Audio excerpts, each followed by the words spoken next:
કલ્યાણપુરમાં કિસાન કોંગ્રેસ અને ખેડૂતોના અનોખો પ્રદર્શન। માંડવીના પાથારા લઈને ખેડૂતો કલ્યાણપુર મામલતદાર કચેરી પહોંચ્યા। ટેકાના ભાવે ખેડૂત દીઠ 300 મણ મગફળી ખરીદવાની કરી માંગ।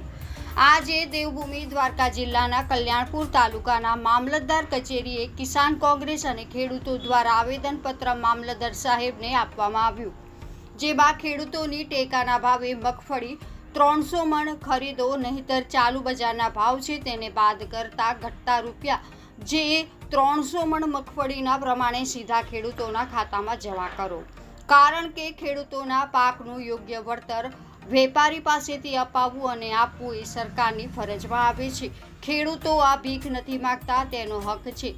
આવી વિવિધ ખેડૂતોની પીડાદાયી વાતો મૌખિક કિસાન કોંગ્રેસ અગ્રણીઓ સાથે ખેડૂતોના નેતા પાલભાઈ અંબાલિયા મોટા ખેડૂત સમુદાય વચ્ચે વાતો વહેતી મૂકી હતી।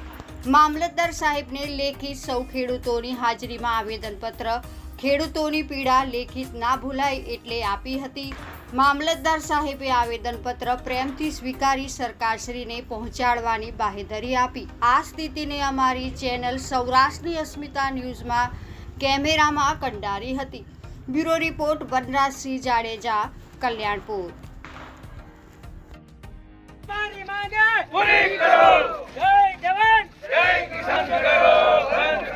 ખેડૂતો સાથે અન્યાય બંધ કરો, બંધ કરો, બંધ કરો। ટેકાના ભાવે 300 મણ મગફળીની ખરીદી કરો, ખરીદી કરો, ખરીદી કરો। ટેકાના ભાવે 300 મણ મગફળી।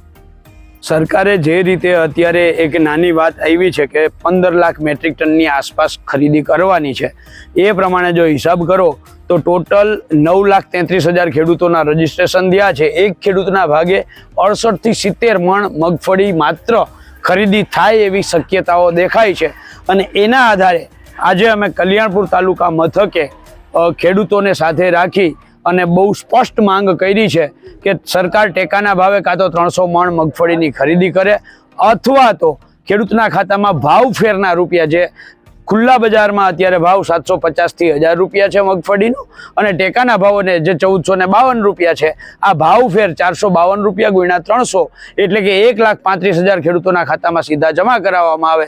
આ માંગ સાથે મગફળી સાથે રાખી અને મામલતદારશ્રીને આવેદનપત્ર આપ્યું હતું।